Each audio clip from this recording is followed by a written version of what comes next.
வணக்கம், நான் பட்டு ஃப்ரம் ஃப்ரீஃபின்கேல். பணம் சேர்க்கணும்னா நல்ல அஸ்திவாரம் முதல்ல தேவைங்க. அதை இந்த வீடியோவில் எப்படி பில்ட் பண்ணலான்னு பார்க்கலாம். பணமயமான எதிர்காலங்கிறது புதுசாக பணம் சம்பாதிக்க ஆரம்பிக்கிறவங்களுக்கும் தன்னுடைய பணத்தை பெட்டராக மேனேஜ் பண்ணும் அப்படின்னு நினைக்கிறவங்களுக்கும் ஆனால் ஒரு தொடர். இது 2ஆம் பாகம். முதல் பாகத்தில் நான் என்ன சொன்னேன், ஒரு பேப்பரில் 3 காலம் போட்டுங்க.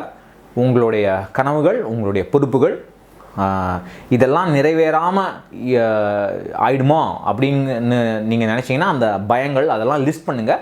அதெல்லாம் ஒன்று ஒன்றா நம்ம ஹேண்டில் பண்ணலாம் அப்படின்னு சொன்னேன். அதுதான் முதல் பகுதி. 2ஆம் பகுதியில் பணம் சேர்க்கணும்னா என்ன அடித்தளம் முதல் தேவை அப்படிங்கிறத பார்க்கலாம்.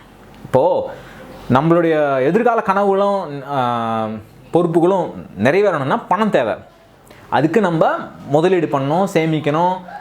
எங்கே முதலீடு பண்ணணுங்கிறது முக்கியம், எங்கே சேமிக்கணுங்கிறது முக்கியம், எவ்வளோ சேமிக்கணுங்கிறது முக்கியம். அதெல்லாம் ரைட்டுங்க. என்ன ரிட்டர்ன் வேணுங்கிறது முக்கியம், அதெல்லாம் ரைட்டு. அதெல்லாம் ஒன்று ஒன்றா அப்புறம் பார்க்கலாம். பட் அதுக்கு முன்னாடி நம்ம சேமிக்கிறதோ முதலீடு பண்ணால் மட்டும் போதாது, பணம் தங்கணும் இல்லைங்களா? இப்போது நம்ம இன்வெஸ்ட் பண்ண ஆரம்பிக்கிறோம், அப்படி போயிட்டே இருக்குது. 2 வருஷம் 3 வருஷம் போயிட்டே இருக்குது. திடீர்னு ஒரு எதிர்பாராத செலவு வருது. நம்ம இன்வெஸ்ட் பண்ணதெல்லாம் எடுத்துட்டோம்னா அப்புறம் எப்படி பணம் சேரும் இல்லைங்களா? எப்படி நம்மளோட எதிர்காலம் கனவுகள்லாம் நிறைவேறும்? ஸோ அதுதான். ஸோ பணம் நம்மக்கிட்ட தங்கணும், செல்வம் நம்மக்கிட்ட தங்கணும்னா, இன்வெஸ்ட் பண்ணுற செல்வம் தங்கணும்னா அதுக்கு அஸ்திவாரம் என்னென்னா, எதிர்பாராத செலவுகளை நம்ம எவ்வளவுக்கு எவ்வளோ இன்வெஸ்ட்மெண்ட்ஸ்லேருந்து தொடாமல் ஹேண்டில் பண்ணுறோமோ அவ்வளோவுக்கு அவ்வளோ நமக்கு நல்லது. அதுக்கு என்ன வழி? ரொம்ப சிம்பிள். முதல்ல எதுவும் பண்ணவே பண்ணாதீங்க. அது பற்றி கவலையப்படாதீங்க. ஒரு 6 மாதத்துக்கு கவலையப்படாதீங்க. எல்லாம் டைம் இருக்குது. முதல்ல உங்களுடைய சம்பாதியத்துலேருந்து, அதாவது டேக் ஹோம் பே வர சம்பாதியத்துலேருந்து, பிடித்தங்கள்லாம் போக வர சம்பாதியத்துலேருந்து ஒரு 10% எடுத்துங்க. அதை நீங்கள் இன்னொரு பேங்க் அக்கௌண்ட்டில் போடலாம். சேலரி அக்கௌண்ட்டில் போட்டிங்கன்னா நிற்காது, ஓடி போய்டும். ஸோ இன்னொரு பேங்க் அக்கௌண்ட்டில் போடுங்க. எப்படி போடலாம்? ஃபிக்ஸட் டெபாசிட்டாக போடலாம். இப்போ கையில் ஒரு தொகை இருந்ததுன்னா அதை ஃபிக்ஸட் டெபாசிட்டாக போட்டு விட்ருங்க. இப்போ மாதம் கொஞ்சம் போடுறத ரிக்கரிங் டெபாசிட்டாக போடுங்க. இல்லை ஃப்ளெக்ஸி டெபாசிட் அக்கௌண்ட்டுன்னு ஒன்று இருக்குது. அதாவது நீங்கள் போடுற அமௌண்ட் எஸ்பி அக்கௌண்ட் தான். பட் அது நீங்கள் இருக்கிற அமௌண்ட் ஒரு தொகைக்கு மேலே ஃபிக்ஸட் டெபாசிட்டாக மாறிடும். நீங்கள் எடுத்தீங்கன்னா அந்த அமௌண்ட்டுக்கு மட்டும் ரிட்டர்ன் அந்த எடுக்கிற அமௌண்ட்டுக்கு மட்டும் உங்களுக்கு ஃபிக்ஸட் டெபாசிட் ரிட்டர்ன் வராது. அவ்வளோதான். ஸோ அது நீங்கள் அதாவது ஃபிக்ஸட் டெபாசிட்டுங்கிறது 20,000 30,000 போட்டு 5 வருஷம் கழிச்சு எடுக்கிற மாதிரி இருக்கும். இது பிச்சு எடுக்கலாம், நடுவில் எடுக்கலாம். ஃப்ளெக்ஸி டெபாசிட் அது ஒரு டைப்பு. இல்லை உங்களுக்கு லிக்விட் ஃபண்ட்னா, லிக்விட் மியூச்சுவல் ஃபண்ட் அப்படின்னா என்னென்னு தெரியும்னா அதில் கொஞ்சம் போடுங்க. அது என்னங்கிறதா இன்னொரு வீடியோவில் பார்க்கலாம்.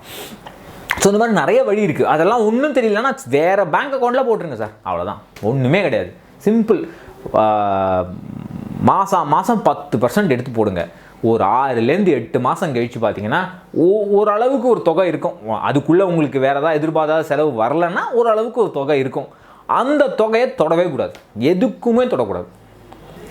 எதிர்பாராத செலவு மட்டும். அதாவது நீங்கள் போய் நிற்கிறீங்க, எதிர்பாராத செலவுனா என்னங்கிறது முதல்ல டிஃபைன் பண்ணிக்கணும்.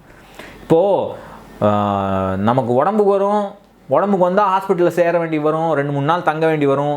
தங்கினா நிறைய பணம் செலவாகுங்கிறது எதிர்பாராத செலவு கிடையாது. இது நம்ம எதிர்பார்க்குறோம் இல்லையா?